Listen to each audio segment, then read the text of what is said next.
Salut. Bienvenue dans ce premier clip du bookmail de... là nous sommes le 4 août, donc je pense que ça va être août-septembre, parce que vers fin août je devrais recevoir quelques trucs de la rentrée littéraire. Et je pense que c'est déjà le cas, donc je vais ouvrir ça avec vous.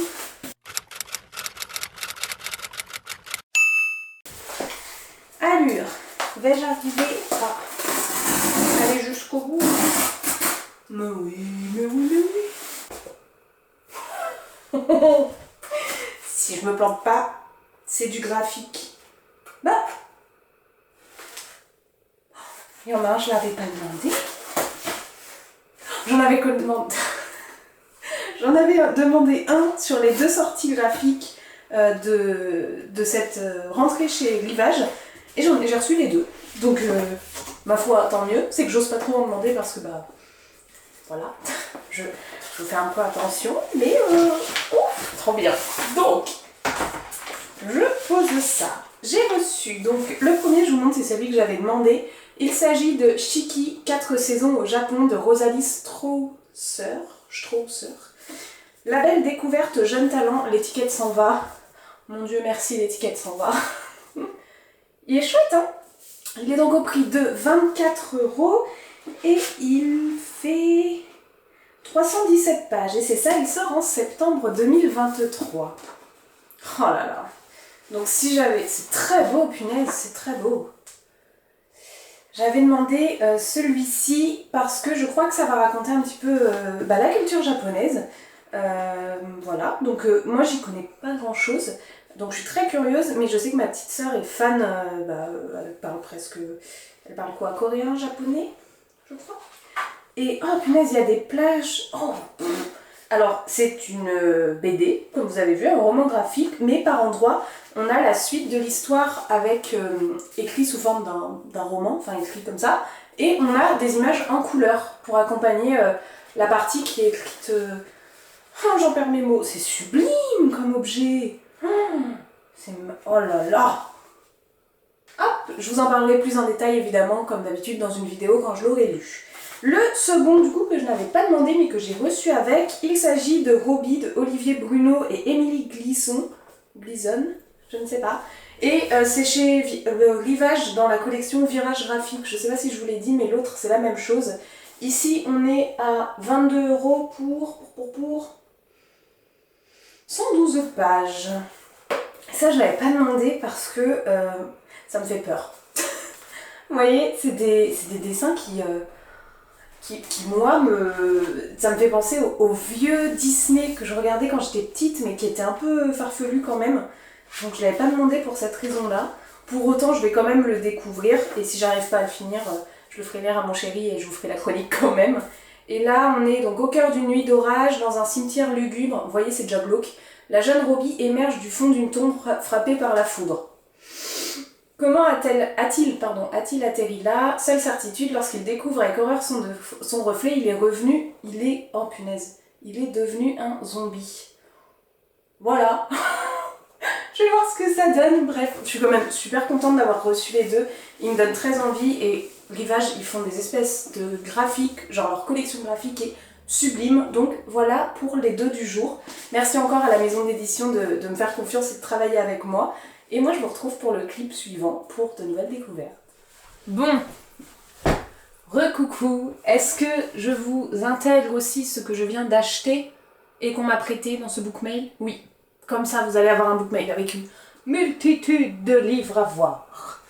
Parmi cette multitude de livres à voir, je suis allée faire une journée shopping de livres avec mon meilleur ami. Vous le savez, mes moments préférés, on y a passé l'après-midi. Nous sommes allés à Emmaüs, on n'a rien trouvé, mais...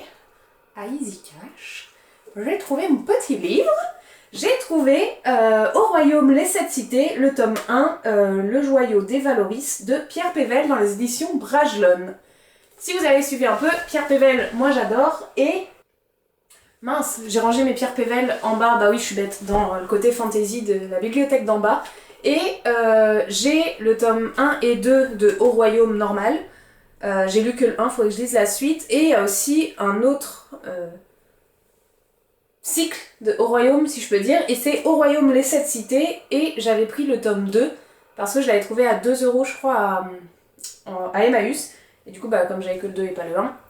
Et du coup, bah là, pour 2,99€, donc 3€ chez Easy Cash, j'ai le tome 1 de Au Royaume les 7 cités, donc je vais pouvoir l'attaquer. Le 1, le 2, je crois qu'il y en a 4 ou 5, quelque chose comme ça. Voilà, Pierre Pével, c'est de la fantasy, c'est des chevaliers, c'est... bah voilà, de la fantasy, le fantastique, des chevaliers. Ensuite, j'ai ma voix qui part en vrille, oui. J'ai mon meilleur ami qui a lu 2 livres et qui me les prête, il les a trouvés en boîte à livres. Et j'aime beaucoup lire un livre de fantasy ou une histoire quelconque, et à côté un livre qui m'apprend des choses, et notamment l'écologie, c'est un thème que j'apprécie pas mal. Et du coup, on a Le végétarisme comme réponse à la violence du monde de Hélène Desfossés chez L'Harmattan. Donc, L'Harmattan, oui, je crois que je l'avais mal dit. C'est un essai, je ne suis pas végétarienne, je ne veux pas lancer un débat là-dessus sur ma chaîne, ça n'est pas l'intérêt, ni pour ni contre, hein. On reste sur du neutre ici. Enfin, vous faites ce que vous voulez. Bref, on s'en fout, Ameline. Et en gros, voilà, juste, je serais curieuse de savoir ce qui se dit dans cet essai, les arguments qui peuvent être avancés, et surtout les réponses écologiques à cela, et je sais qu'il y en a beaucoup. Et le deuxième, c'est Biogate de François Grudet, pour en finir avec l'utopie du bio de Mareuil Éditions. Hop. Et du coup, voilà, tout est dans le titre. J'ai pas lu les résumés, hein, il les a lus, il m'a dit que c'était très bien. Donc je vais les lire, et puis je vais me faire mon avis là-dessus. Voilà. Ensuite, il me restait un peu de sous-sous, il m'en reste encore un petit peu mais j'attends. J'ai eu une carte cadeau Leclerc, espace culturel, j'ai déjà acheté un livre, là j'en ai pris 2 de plus, et il me reste un peu de sous-sous et je les garde ces sous-sous parce que je veux absolument l'utiliser pour acheter à sa sortie le livre qui va sortir chez Monsieur Toussaint Louverture.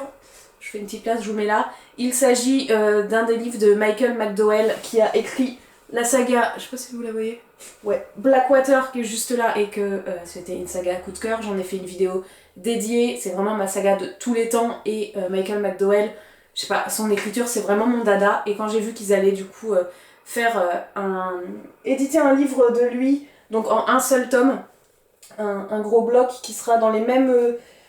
hop, attendez, je vous le sors, dans les mêmes styles de couverture que ça, que cette beauté, putain, ils sont mais sublimes ces livres. Et bah je le veux absolument, donc je garde les sous-sous sur ma carte pour me offrir celui-là quand il sort. Je sais plus si c'est pas septembre ou octobre, donc en fait d'ici, je fais des bêtises là. Ah, d'ici un mois ou 2, donc ça se fait. Ça se fait. Du coup, quand même, je vous montre les 2 que j'ai achetés. J'ai acheté le tome 11, et donc le dernier tome sorti à l'heure actuelle de L'Atelier des Sorciers, de Kamome Shirahama chez les éditions Pika Éditions. Je vous en ai déjà beaucoup parlé de l'Atelier des Sorciers, voilà, j'avais pas encore acheté le tome 11, donc là c'est chose faite. Et je me suis procuré un manoir en Cornouailles de F. Chase dans les éditions 10-18. Et ça, vous devez savoir pourquoi, parce que de F. Chase, j'ai lu Les Filles du Manoir Foxcott et j'ai adoré. Et en fait, j'ai vu qu'avant ce livre-là, elle en avait sorti encore un aussi avec le mot manoir. Et enfin, moi j'avais adoré vraiment ma lecture, la plume et les idées qu'elle avait eues dans Les Filles du Manoir Foxcott. Et du coup, un manoir en Cornouailles, bah, ça me donne très envie. Du coup, voilà, ces 2-là. C'est les nouveaux livres qui sont dans ma pile à lire depuis quelques minutes. Voilà, je vous reprends au prochain clip. Hey, on est le 1er septembre et j'ai 2 colis à vous montrer. Ces 2 colis qui sont en vrai super fins, donc ça doit être du livre de poche, ça c'est sûr, mais qu'est-ce que c'est? Je les ai préouverts comme d'habitude, attention, c'est parti mon kiki. Ok. Oh, punaise, c'est vrai. Ah ouais. C'est Ma Tempête de Éric Pessan dans les éditions aux Forges de Vulcain. Hop, je sais pas si vous le voyez. Hop là, pardon, je me rapproche un peu trop. Aux Forges de Vulcain, c'est les éditions où il y a... Ah, voilà, c'est juste ici. Vous savez, j'avais lu Un long voyage de Claire de Vivier et tout ce qui est Capitale du Nord, Capitale du Sud, que moi, j'ai pas encore lu. Vous voyez, c'est ces éditions-là, donc très très chouette.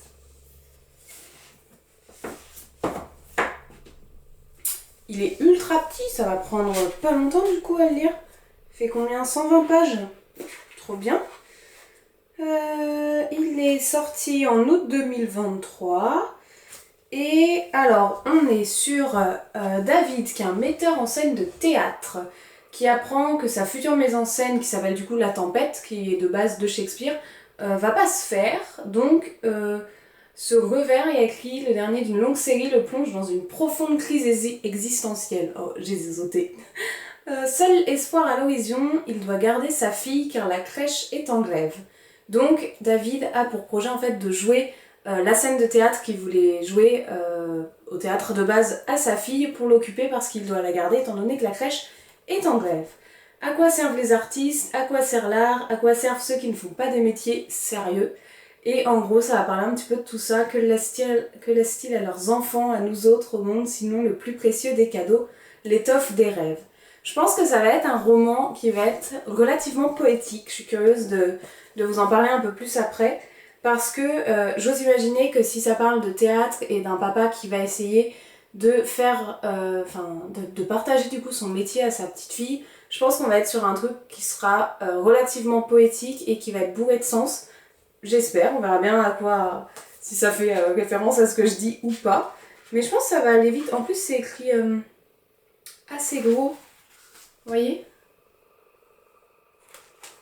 Je trouve que l'écriture, elle est spéciale, je sais pas pourquoi. Ah, puis les chapitres sont découpés en actes. Acte 1, acte 2, entracte, épilogue et tout. Ah, c'est chouette. À voir, à voir. Et puis il y a des rabats, vous voyez, de chaque côté, donc... surprise. Le second colis, qui est lui, mais pour le coup, là, il est tout fin, tout fin. Je me dis, mais en fait, c'est une carte postale. C'est pas un livre, hein, c'est pas possible. Hop, je sens le papier presse. Ah, punaise! Mais je vais dire, ah, punaise, à tous les livres. Oui, c'est chez la collection, non, chez les éditions Rivage, dans la collection Rivage Poche Petite Bibliothèque. Donc en fait, c'est une collection où il y a des essais. Et notamment, là, c'est Travail utile, fatigue inutile de William Morris. Alors déjà, juste, c'est trop beau, on est d'accord? Genre, c'est super beau. C'est, ça je m'en rappelle, c'est un essai qui est paru en 1889. Du coup, l'auteur est déjà décédé et l'essai est déjà paru, c'est une réédition qui parle un petit peu de l'industrialisation de tout, du fait qu'on donne moins de sens à nos métiers, qu'on fasse des métiers un peu bullshit, ce genre de choses. Donc là, on va être vraiment sur un essai sociologique, si je peux dire, qui est très court aussi. Hein. On est sur du livre très court en ce moment, mais c'est très bien. Ça fait 107 pages, donc autant vous dire que celui-là, il va se fumer, hein, permettez-moi l'expression, et voilà, c'est exactement ça. Il y en a un, texte fondamentaux du coup, révolution industrielle, des mesures de la production dans le capitalisme émergent. Ça fait peur hein, quand je dis ça. Mais en gros, ça va être un peu tout ce que je vous dis, la société qui tend vers des choses qui ne lui sont plus utiles, vers un travail qui est aliénant, qui a plus de sens en fait.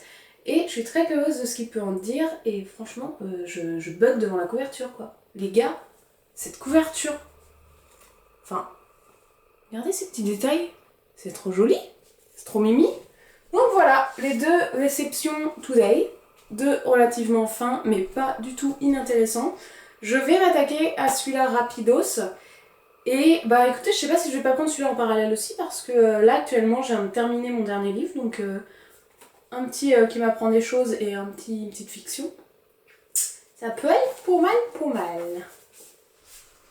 Hello, je viens d'entrer du travail et je suis passée à la boîte aux lettres. Il y avait un petit livre. Je pense qu'il s'agit d'un format poche, de la taille, mais je sais plus du tout ce que j'attends. Je sais que c'est la maison d'édition Rivage, mais de là à savoir exactement le titre, que nenni. Alors, j'essaye de pas trop abîmer parce que je les garde pas pour les réutiliser. Hop là. Oh, il y en a deux. Il y en a deux. Deux Torikiki, donc ça doit être la petite collection poche Rivage.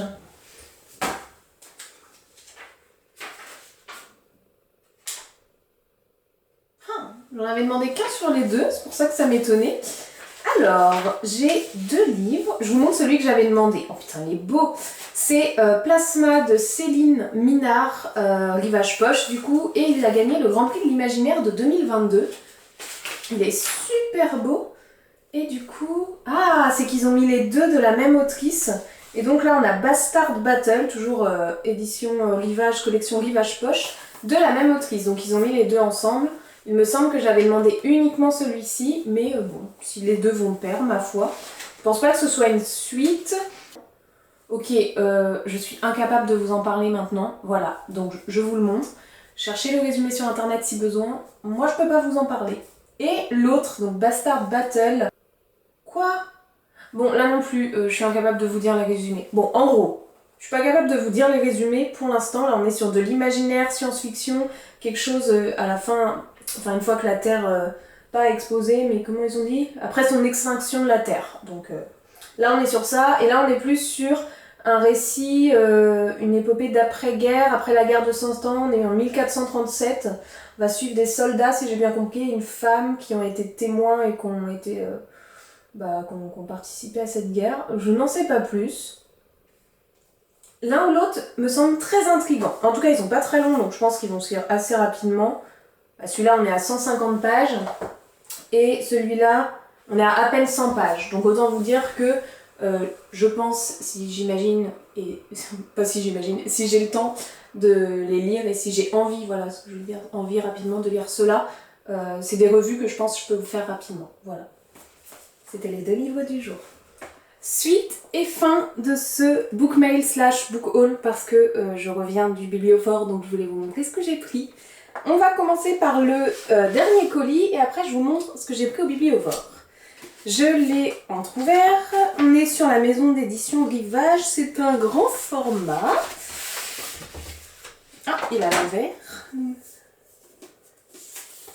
Oh, c'est vrai, c'est donc l'Odyssée des étoiles de, j'espère que je vais bien me dire, Kim Bo-young dans les éditions Rivage, donc collection, c'est la collection imaginaire, mais je sais pas, Rivage imaginaire, voilà.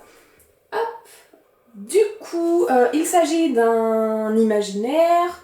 Deux fiancés coordonnent leur voyage interstellaire afin de pouvoir célébrer leur mariage sur Terre parce que à chaque fois qu'ils essayaient de le célébrer, il y a quelque chose qui faisait qu'ils ne pouvaient pas le célébrer ensemble. Mais il y a pas mal d'incidents qui vont perturber du coup leur traversée pour faire leur mariage. Là sur la Terre notamment, il y a tout ce qui est changement climatique, donc gros désastres écologiques, il y a pas mal de guerres civiles, il y a des désastres nucléaires aussi, donc on est un petit peu sur un monde pré-post-apocalyptique, vous voyez? Enfin c'est pas post-apo du coup, c'est peut-être pré-apocalyptique. Et quant à leur fils, devenu un voyageur du temps, il chercha à se rendre aux confins de l'univers jusqu'au point de non-retour. Ok, donc on est sur une histoire de couple, mais aussi de famille, dans un climat pré-apo, ou apocalyptique en tout cas. Et je suis très curieuse de ce que ça peut donner, c'est vrai que ça m'avait donné ultra envie ce résumé. Et c'est pas la première fois, mais il y a très peu... Si, c'est peut-être la première fois, mais en tout cas, il y a très peu de romans imaginaires qui viennent d'auteurs et d'autrices coréens, coréennes. Et là, l'autrice, elle vit en Corée du Sud, si je ne m'abuse. C'est ça, Corée du Sud avec sa famille. Donc je suis ultra curieuse de voir ce que ça donne. Comme d'habitude, c'est écrit relativement gros, enfin c'est pas tout rikiki non plus. Et c'est un livre qui fait 270 pages pour le prix de 22 €. Celui-là me donne très envie, je pense que je vais le lire rapidement et il sort le 3 octobre je crois, je sais qu'il sort en octobre, le 4. Le 4 octobre pour celui-là. Pour les 4 derniers, j'ai fait un petit tour au bibliophore et j'en ai trouvé 2 qui me plaisaient et l'offre fonctionne avec 4 livres 10 € ou 3 € le livre. Et au lieu de prendre 2 livres à 6 €, j'ai voulu prendre les 4 à 10. Bref. Du coup, hop, je les prends par ordre, le premier sur ma pile. Hein. Le premier, du coup, mon chéri était avec moi et j'arrivais pas à en trouver 4 pour faire le lot. Je lui ai dit, cherche et prends-toi un livre, je te l'offre. Et il me faut le lot à 10 €, j'avais cette lubie en tête. Donc, il a pris Krondor, La guerre des serpents, le tome 1, L'ombre d'une reine noire, de Raymond E. Fest, dans la collection, l'édition J'ai lu. On va y arriver, les gars. Et c'est un auteur qui lit pas mal, c'est un auteur de fantasy. Il a notamment Les Fils de Krondor, et là on est sur Krondor tout court. Donc je ne sais pas si c'est la suite ou si c'est un avant ou si c'est autre chose dans le même monde. Là pour le coup, c'est écrit Rikiki Pousse Pousse. Hein. Les pages sont bien pleines et il fait 600 pages. Genre de livre que je n'aime pas. Enfin que j'aime pas, c'est que ça me fait peur moi. Faudrait que ce soit coupé en 2 tomes quoi. Le deuxième que je vous montre, enfin du coup troisième de ce clip là, c'est un livre que quand je suis rentrée je l'ai vu, j'ai hésité et après je me suis dit non. Et puis après, quand j'ai voulu faire mon lot de 4, je me suis dit oui, voilà. C'est La police des fleurs, des arbres et des forêts de Romain Puertolas dans les éditions Le Livre de Poche. Alors déjà j'adore, il est super beau je trouve. Et ça a l'air complètement barré. On est un été en 1961, il y a un officier de police qui est envoyé dans un petit village parce qu'il y a un jeune de 16 ans qui a été retrouvé découpé en morceaux dans une des cuves de l'usine de confiture de la ville. Voilà, donc déjà c'est chelou. L'inspecteur qui arrive là dans cette ville, il est accueilli par le garde champêtre qui est un peu chelou lui aussi parce que il est un peu plus gendarme et adjoint que garde champêtre par rapport à son village. Et il y a écrit pour compliquer l'affaire, un orage empêche toute liaison téléphonique et l'autopsie du coup elle est pratiquée par un vétérinaire parce qu'il n'y a pas de médecin. Voilà. Bon, c'est Space, je sais pas trop ce que ça va donner, mais quand j'ai lu ce résumé, je me suis dit on est sur le même bail que Aurélie Valogne et les petits trucs sympas. C'est des tout petits chapitres, pareil c'est écrit assez espacé, assez aéré. Je me dis ça peut être sympa à emmener et à lire dans les moments tranquilles quoi. Pas une... Oh, 300 pages, voilà. Mais ça me donne... voilà, ça me donnait envie et je pense qu'il va plaire à ma maman aussi, donc c'est pas un achat dans le vent. Et les deux qui me faisaient trop envie, et je vous les montre juste là, c'est déjà pour celui-ci que j'ai vu le cantique de l'Apocalypse joyeuse de Arto Pasilina. C'est traduit du finnois et c'est dans les éditions de Noël et d'ailleurs. Bon, pas très Jojo là, enfin, moi je suis pas du tout fan de la tête du livre. Mais quand j'ai lu le résumé, en fait, ça me donnait super envie parce qu'on est du coup, pour le coup, sur une terre qui est ravagée par les incendies. Là aussi, il y a une centrale nucléaire qui a explosé, l'économie s'effondre, le pétrole vient à manquer, il n'y a plus de communication. Et si vous me suivez depuis un petit moment, moi j'ai eu un coup de cœur phénoménal pour le livre Dans la forêt de Jean Egland en 2020, où deux jeunes filles en fait devaient réussir à survivre dans la forêt, dans leur maison familiale, où elles avaient appris les rudiments de l'autonomie, de l'autosuffisance et compagnie, alors qu'il y avait une pandémie. Et là, selon le résumé, de ce que j'en comprends, on est un peu sur le même truc, mais où c'est encore plus plausible.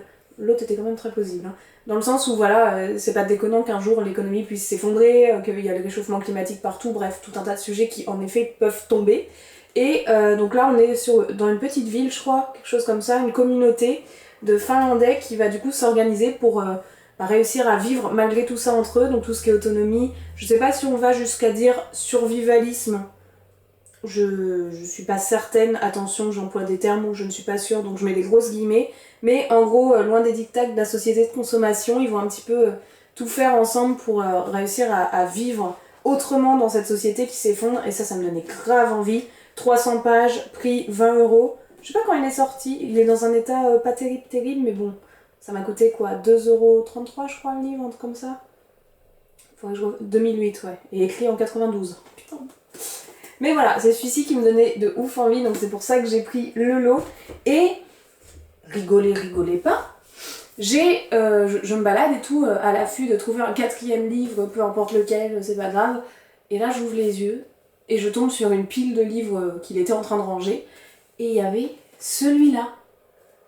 Je sais pas si vous savez, mais la maison d'édition Les Trois Nornes, j'ai envie de tous les acheter. J'ai déjà acheté et fait une vidéo dédiée sur ce livre, La gardienne du chardon de Lorraine Bélès, qui du coup est youtubeuse, donc la youtubeuse Les mots de l'imaginaire, et aussi du coup, j'allais dire créatrice d'une maison d'édition, éditrice du coup j'imagine, j'espère que j'utilise les bons termes, de sa maison d'édition qui s'appelle Les Trois Nornes. Donc ça c'est son bouquin dans sa maison d'édition, et ça c'est un bouquin qu'elle a fait paraître dans sa maison d'édition. À l'heure actuelle, il n'y en a pas énormément, il y en a 5-6 je crois. Et moi c'est vrai que j'aime beaucoup cette youtubeuse, j'aime beaucoup cette femme, donc c'est un peu bizarre dit comme ça. Mais du coup voilà, j'ai envie de soutenir sa maison d'édition. Et quand j'ai vu ça, et c'est de Arnaud Cazel, pardon, j'ai même pas dit. Quand j'ai vu ce livre, je me suis dit mais je le prends. Et puis après je me suis dit mince, mais si je le prends, je contribue pas à sa maison d'édition parce que je l'achète pas directement. Mais dans un autre sens, je me dis, franchement, c'est trop dommage de pas donner une seconde vie à ce livre. Enfin, je veux dire, ce hasard fou qui tombe dans le bibliovore de ma ville et que j'ai absolument envie d'avoir les livres de cette maison d'édition. Et je me dis, tant pis, let's go, quoi. Au moins, comme ça, je vous le partage. Peut-être que vous, ça vous donne envie et ça vous donnera envie de l'acheter. Donc, je fais peut-être une bonne action malgré tout. Mais voilà, je l'ai pris pour ça. C'est sublime. Il est trop beau. Il est super, super beau. Voilà, j'adore. Il va aller à côté de l'autre quand je l'aurai lu. Je pense que je vais pas trop tarder à le lire lui non plus, hein, parce que franchement, j'aime bien, j'aime beaucoup. Ici, on est, parce que du coup je blablate, mais pour rien dire. 1219. Après les grandes larmes, les sorcières causent la fin de la mort et la création d'infranchissables murs de brume. Contraints de chasser les défunts transformés en spectres dévoreurs, les hommes se tournent vers le culte du grand œil. Sœur Maagartha, inquisitrice de l'ordre de l'Iris argenté, retourne sur la terre de son enfance, l'île de Tuelik, pour assister à la noyade de sa mère. Accompagnée de son vieux voisin, la chasseuse de sorcières compte respecter sa mission, qui était d'assassiner la Corneille Blanche. Voilà, on est sur de l'imaginaire, voilà. Oh! Hé! J'avais pas vu, je l'avais même pas ouvert. Spécimen ne peut être vendu. Bah! Pas très grave, hein. Mais bah!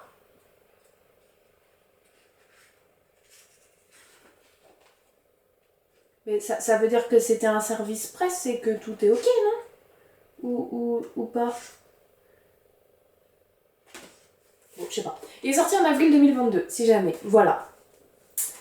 Bon, sur ce, j'espère que cette vidéo vous aura plu, j'espère que vous aurez découvert, redécouvert des titres. N'hésitez pas, comme d'habitude, à me dire en commentaire si jamais il y a des titres que je dois lire avant les autres. J'essaierai au max de suivre vos conseils. Si vous êtes un peu timide, et ça j'ai vu que certains commençaient à le faire et ça me fait vraiment chaud au cœur, n'hésitez pas à mettre juste un petit smiley en commentaire. Ça peut être n'importe quoi, ça peut être une feuille d'arbre, ça peut être un pantalon, ça peut être une étoile, un cœur, un bonhomme qui sourit, n'importe quoi. C'est très très bien, ça me fera plaisir. N'hésitez pas aussi à vous abonner pour me soutenir dans mon travail. Et moi je vous dis à bientôt pour une prochaine vidéo. Ciao!